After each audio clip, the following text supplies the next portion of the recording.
Hello friends, आप सभी को मेरा आदर आदाब अभिनंदन आभार। मैं हूं आपका दोस्त तारिश अमीन और जितने भी मेरे प्यारे इस्लामी भाई हैं उन सबको ईद उल अज़हा की बेशुमार मुबारकबाद। फ्रेंड्स, आज के इस वीडियो में हम बात करेंगे ईद उल अज़हा के बारे में। चूँकि आज ईद उल अज़हा का दिन है तो आज मैं आपसे बात करूँगा कि ईद उल अज़हा का इस फेस्टिवल का भारत की इकोनॉमी पर किस तरह से असर पड़ता है और कितना फ़र्क पड़ता है, भारत की अर्थव्यवस्था को ये कितना बूस्ट करता है, आज के इस वीडियो में हम जानने की कोशिश करेंगे। तो आइंदा अगर आपसे कोई ईद उल अज़हा के बारे में पूछे तो आप उसको सिर्फ रिलीजियस फैक्ट ना बताएं, साथ ही साथ उसको इकोनॉमिक्स फैक्ट्स भी बताएं, ताकि उसको ये बात समझ में आए कि ये भारत की अर्थव्यवस्था में किस हद तक बूस्ट करने में मदद करता है। तो आइए फ्रेंड्स, बिना देरी करते हुए शुरू करते हैं आज का इस वीडियो को। अगर बात करें फ्रेंड्स भारत में मुस्लिम पॉपुलेशंस की, तो भारत में मुस्लिम पॉपुलेशन लगभग 14% है, 14% है। और अगर आंकड़ा देखें 120 करोड़ आबादी है भारत की, तो 14% के हिसाब से लगभग मोटा मोटी आप मान सकते हैं 20 करोड़। तो भारत में मुस्लिम की आबादी जो है 20 करोड़ है जो ईद उल अज़हा को सेलिब्रेट कर रहे हैं।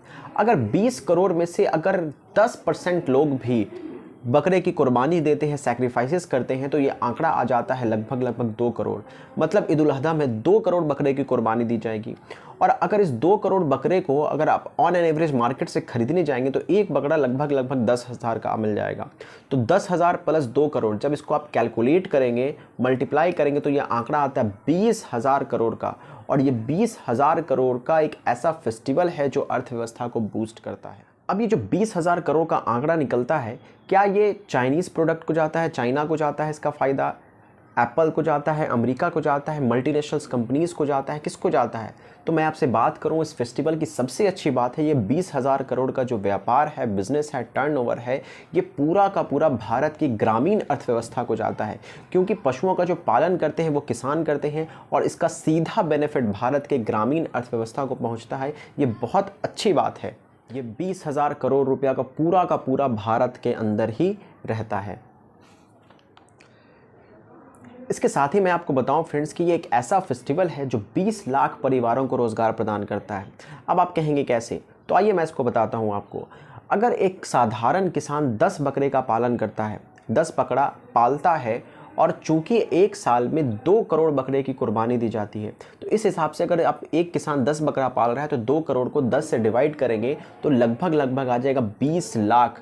तो ये जो है ऐसा फेस्टिवल है जो 20 लाख किसान परिवारों को क्या करता है, रोज़गार प्रदान करता है। तो सबसे बड़ा फ़ायदा 20,000 करोड़ का टर्नओवर, साथ ही साथ 20 लाख लोगों को रोज़गार प्रदान करना। इतना ही नहीं, इसी के साथ मैं आपको बताऊं कि जो 2 करोड़ बकरे की कुर्बानी होती है उनके मीट का क्या होता है, गोश्त का क्या होता है।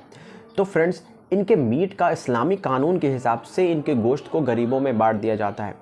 तो अगर आप अंदाज़ा लगाएं, कैलकुलेट करें, एक बकरे को अगर 20 लोगों में भी कम से कम बांटा जाता है, 20 लोगों को, भूखे लोगों को, गरीबों को खाना खिलाया जाता है, तो 2 करोड़ कुर्बानियाँ होती हैं। तो 2 करोड़ को अगर आप 20 से गुना करेंगे तो ये आ जाता है 40 करोड़, जो एक बहुत बड़ा आंकड़ा है। इसका मतलब है कुर्बानी के गोश्त से 40 करोड़ गरीब लोगों को उम्दा अच्छे क्वालिटी का प्रोटीन युक्त खाना प्रोवाइड किया जाता है, जो एक सबसे अच्छी बात है। तो एक ईद उल अज़हा एक ऐसा फेस्टिवल है जहां पे 3 बड़े बेनिफिट्स हमको देखने को मिलते हैं।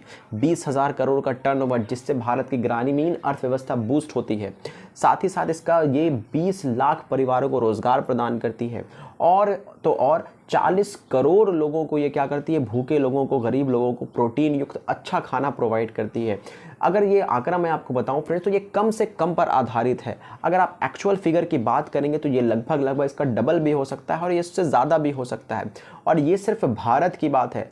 चूँकि Muslim population second most populated religion, धर्म जो है वो इस्लाम है पूरी दुनिया में, तो ग्लोबल लेवल पे अगर इसको आप लेकर के जाएंगे तो आप अंदाज़ा लगा सकते हैं कि एक फेस्टिवल, ईद उल अज़हा फेस्टिवल, कितने वर्ल्ड की इकोनॉमी को बूस्ट करता है और किस हद तक इसका प्रभाव भारत की और दुनिया की इकोनॉमी पर पड़ता है। तो फ्रेंड्स, जानकारी कैसी लगी? अगर फ्रेंड्स जानकारी अच्छी लगी हो, वीडियो पसंद आया हो, तो वीडियो को लाइक कीजिए, अपने फ्रेंड्स के साथ शेयर कीजिए, हमारे चैनल को ज़रूर सब्सक्राइब कीजिए। स्वस्थ रहें, मस्त रहें, अपना ख्याल रखें। टेक केयर, बाय बाय, आदाब, धन्यवाद।